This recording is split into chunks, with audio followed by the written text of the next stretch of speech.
Et salut, c'est Nico de VTT Plaisir. Aujourd'hui, on fait une vidéo en réponse à un live qu'il y a eu sur la chaîne il y a un petit moment. C'était Shep ou pas Shep.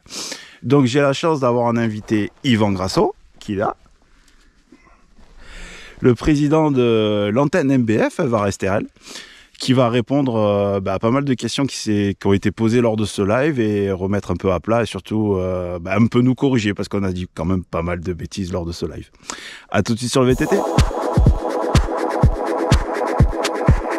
Allez, on va rentrer de suite dans le vif du sujet. La question la plus concrète qui a été posée, c'était comment s'y prendre légalement, la chape et tout. Avant de répondre à cette question cruciale, et je sais que vous attendez une réponse concrète, on va demander quand même à Yvan de se présenter, c'est la moindre des choses. Alors vas-y Yvan, dis-nous un peu qui tu es et pourquoi tu agis. Bonjour à tous. Alors effectivement, Yvan Grasso, je suis VTTiste déjà, ça me semble être une base indispensable depuis une trentaine d'années ou une quarantaine d'années. Je suis depuis 2010 le président du Rock'n'Roll VTT Band, une association que j'ai créée avec quelques collègues qui rayonne pas mal sur le Var, on va dire, et un peu aux alentours. Et puis dans les années 2014-2015, j'ai souhaité m'investir auprès de MBF, j'y reviendrai un peu plus tard. Je donnerai quelques explications, la Mountain Biker Foundation, parce que ça me semblait important, bien évidemment, de rouler, mais aussi de tenir compte de l'environnement dans lequel on roulait. Voilà pour la présentation. Je finis sur le fait que du coup, cet investissement auprès de MBF, il s'est concrétisé en 2018 avec la création de l'antenne VAR-STRL de la Mountain Biker Foundation. Donc effectivement, j'en ai pris la responsabilité pour essayer d'animer le territoire autour des valeurs de la MBF. Et en 2020 ou 2021, j'ai intégré le conseil d'administration, puis ensuite le bureau national de la MBF. Allez, maintenant, la question que vous attendez, c'est comment s'y prend-on pour shaper, entretenir et créer un segment, hein, donc ça va être deux choses bien différentes, en toute légalité. Alors, la première des réponses que j'ai envie d'apporter, ou la première des définitions finalement, c'est qu'est-ce qu'on entend par chape. Je sais que c'était la base du sujet du live qu'avait fait Nico, et je l'en remercie d'ailleurs de faire ces lives qui donnent du sens un petit peu à notre pratique. Donc le shape, ça vient d'un terme anglais qui dit aménager, façonner, travailler les choses. Et ça s'est récupéré, ça a été récupéré par les riders pour expliquer quand on façonne un sentier pour le rouler, pour qu'il soit plus agréable, qu'il se détruise moins, qu'il soit plus durable, etc., etc. Donc déjà le shape, ça vient de ça. Et en découle un peu une différenciation qu'on peut faire entre l'aménagement de sentier et l'entretien de sentier, qui sont, j'ai envie de dire, deux choses différentes. Et du coup, on s'y prend pas forcément de la même manière pour créer un sentier, l'aménager, ou pour l'entretenir.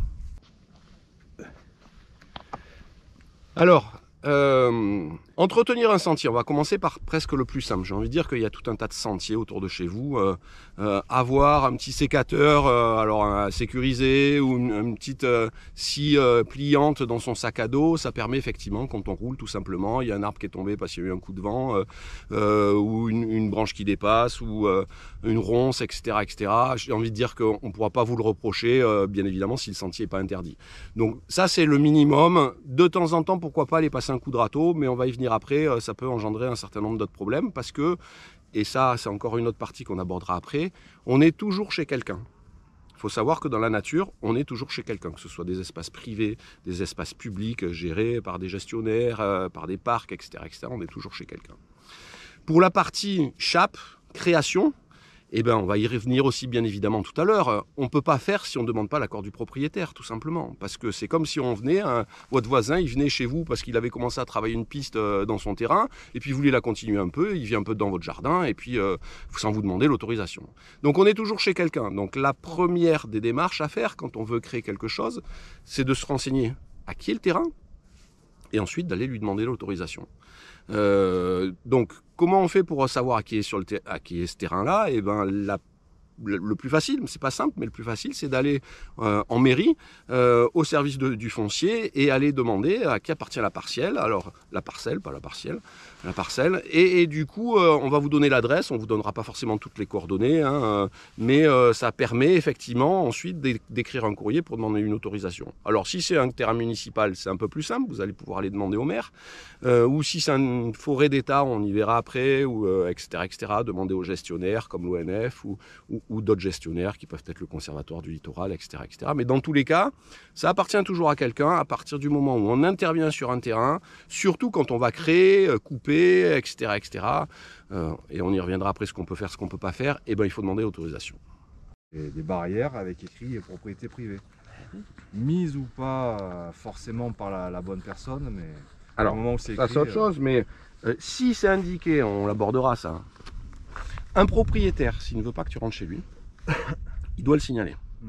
Il doit le signaler par la poste d'une barrière, d'une clôture, même si aujourd'hui avec la loi sur l'engrillagement, c'est un peu plus spécifique. On l'abordera peut-être après. Mais s'il ne veut pas que quelqu'un vienne sur sa parcelle, il doit le signaler. Donc soit il met une clôture, peu importe, ou des panneaux tous les 50 mètres. Je ne sais pas si vous êtes déjà allé à Canjuers, sur le camp de Canjuers, là-haut, etc., etc. Le long de la route, c'est écrit partout. Tous les 50 mètres ou tous les 100 mètres, tu as un panneau propriété privée, défense l'entrée. Ouais. DFCI et tout.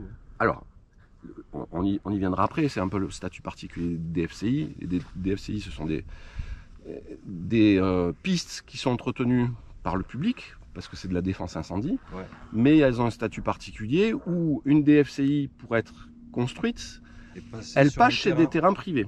Donc il y a une convention qui est passée entre le SDIS et le propriétaire privé qui précise qu'on fait une DFCI, mais il n'y a que nous, les agents qui vont intervenir pour faire la piste, les pompiers qui vont venir sécuriser l'espace forestier, ceux qui vont entretenir les abords, et les ayants droit, si celui qui a un terrain après, bien évidemment, il a le droit de passer.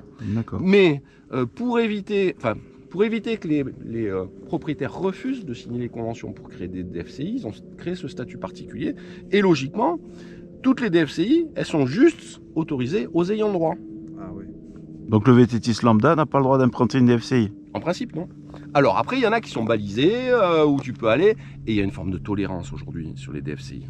Ouais, mais légalement, on n'a pas le droit d'y aller. Légalement, tu n'as pas le droit d'y aller. S'il y a un B0, en principe, une DFCI, alors ça, c'est aussi des astuces.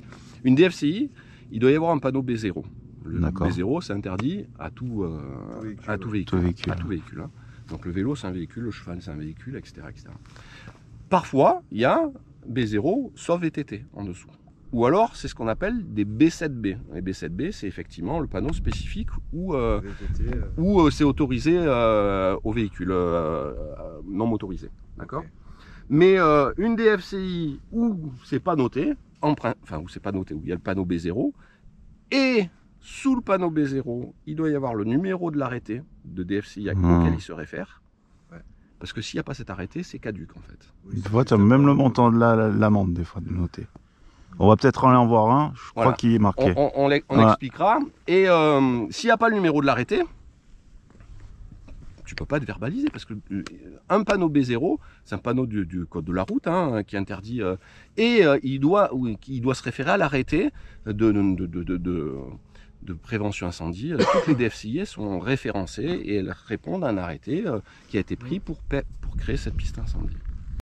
Ouais, mais alors Yvan, concrètement, moi j'ai trouvé un petit moyen, on m'avait conseillé un petit moyen à l'époque, c'était le site Géoportail, donc j'ai juste un numéro de parcelle, mais concrètement, je ne sais pas trop comment faire. Je me pointe avec ce numéro de parcelle en mairie, je fais comment? Alors, logiquement, c'est un service public, la mairie, la collectivité. Ils doivent pouvoir vous donner l'adresse. Alors, pas forcément le mail, pas forcément le numéro de téléphone, mais les organisateurs de manifestations s'y prennent comme ça. Ils vont au service foncier de la collectivité avec le numéro de parcelle ou pas avec le numéro de parcelle, et ils essayent de voir avec le service foncier. Et les collectivités doivent donner l'adresse du propriétaire. Et donc, ensuite, vous prenez contact par courrier, ou si vous le connaissez, du coup, vous allez le voir. Mais c'est toujours bien de faire les choses par écrit. Alors, si vous arrivez à avoir son adresse mail, c'est facilitant, ou son téléphone.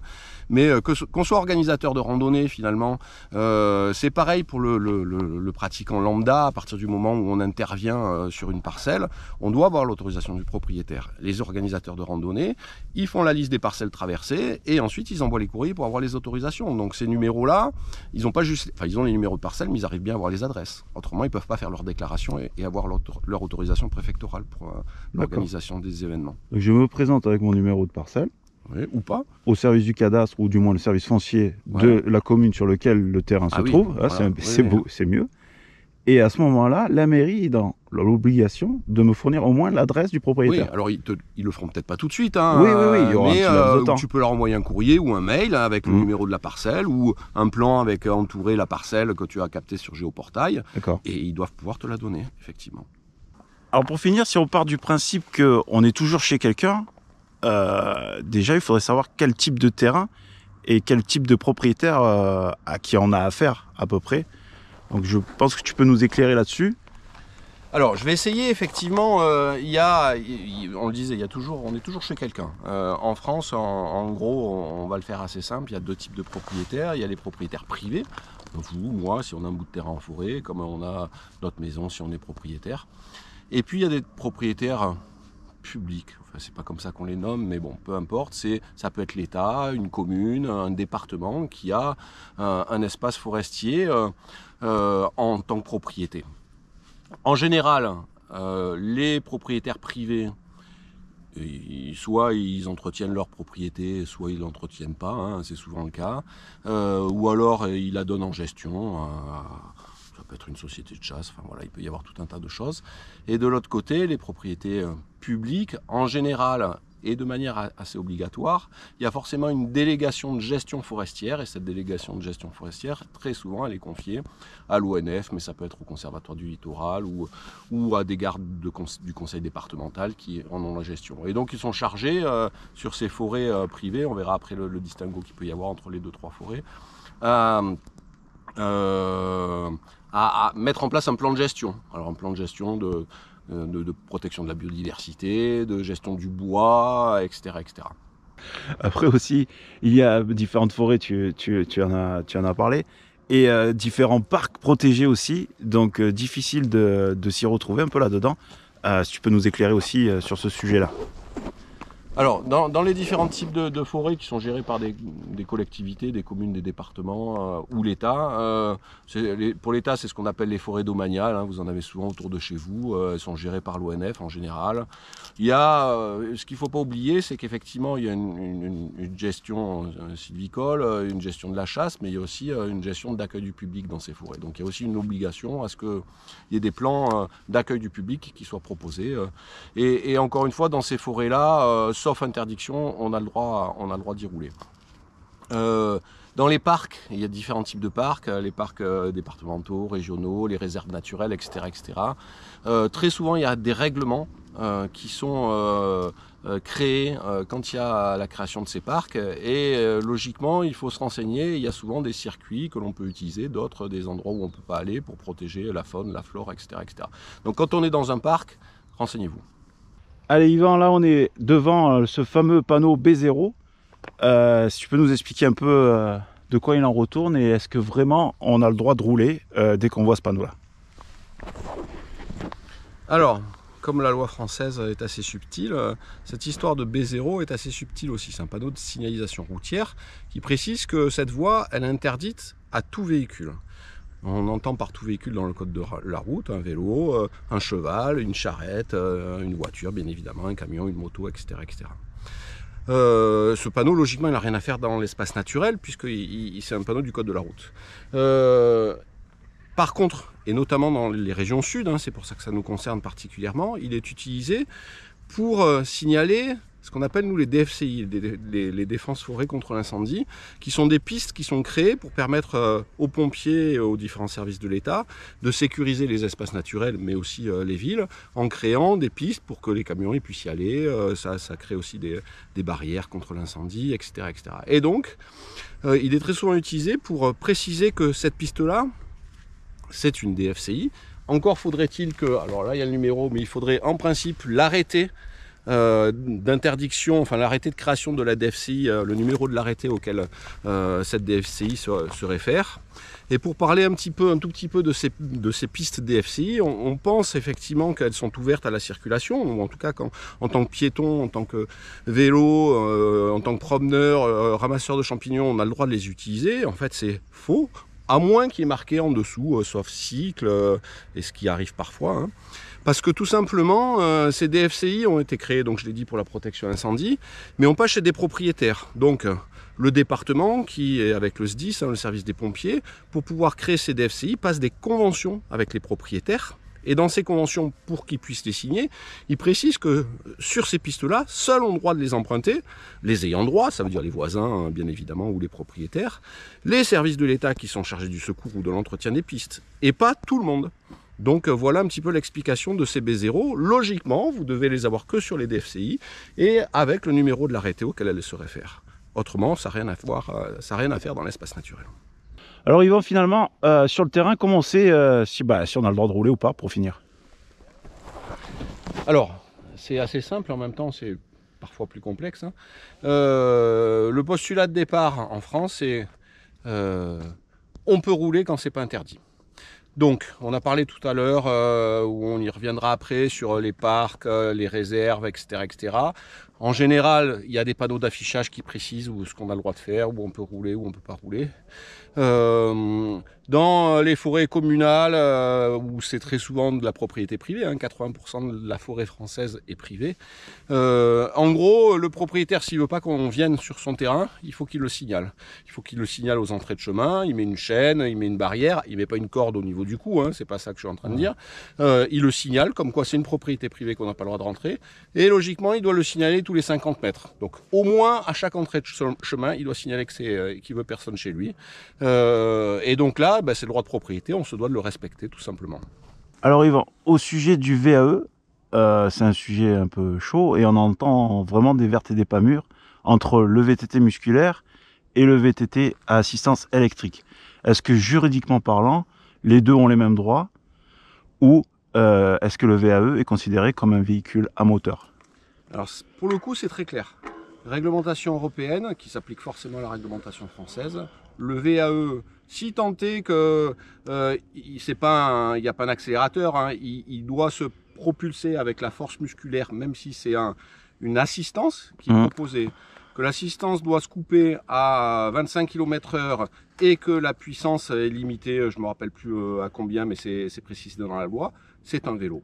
Donc c'est les mêmes droits qu'un vélo musculaire. Il n'y a pas de distinguo à faire. On ne parle pas des speed bikes, effectivement, on ne parle pas des motos électriques qui sont, eux, des véhicules à moteur parce qu'ils peuvent se muer à la force uniquement électrique, ce qui n'est pas le cas du VAE. Donc VAE, VTT, même combat, même réglementation, même droit. Et un GR, on a le droit de rouler dessus en VTT? J'ai envie de dire que c'est pareil que le reste. Un GR, c'est un chemin.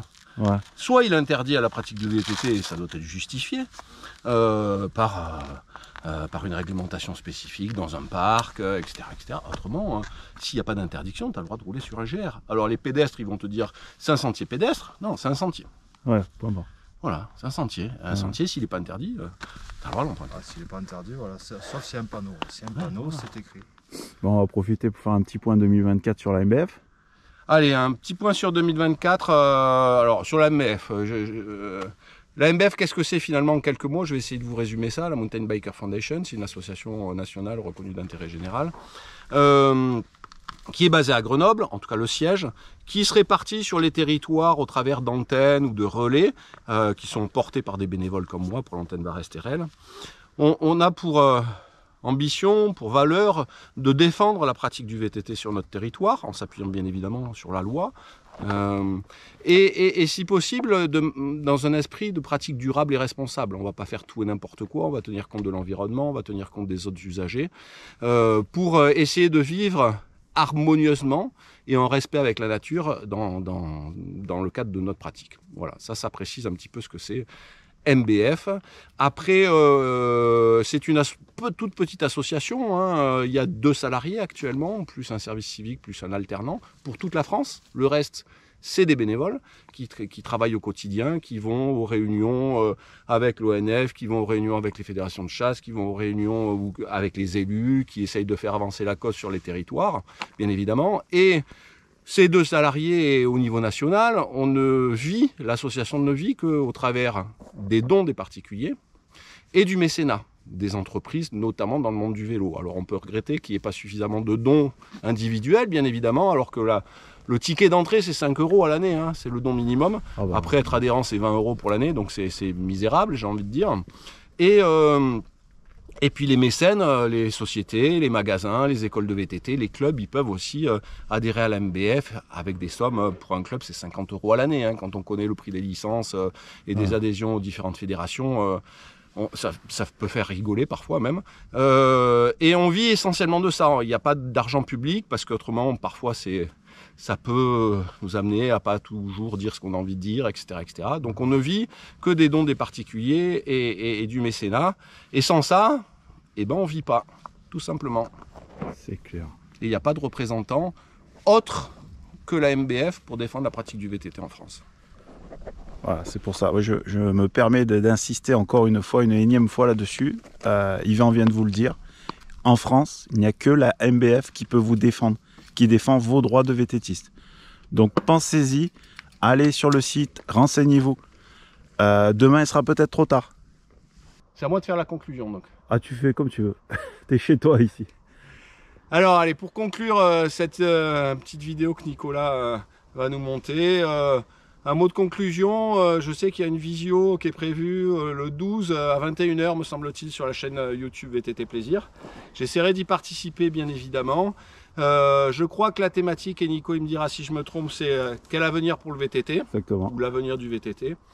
J'imagine qu'on parlera, en tout cas moi si j'y participe, je le mettrai dans le débat, les park centers, les bike parks, les sentiers balisés, les pump tracks, tout ce qui est un petit peu artificialisé, qui à mon sens, mais on débattra là-dessus, est une bonne chose, si tant est que ça ne nous impacte pas sur une pratique libre en espace naturel. Voilà, la vigilance elle est là, on met déjà une alerte. Attention à ce que la pratique sécurisée, artificialisée, ce ne soit pas une condition de restriction d'accès aux espaces naturels. À bientôt. Les amis, on vous souhaite de bons rides. Mais faites du vélo.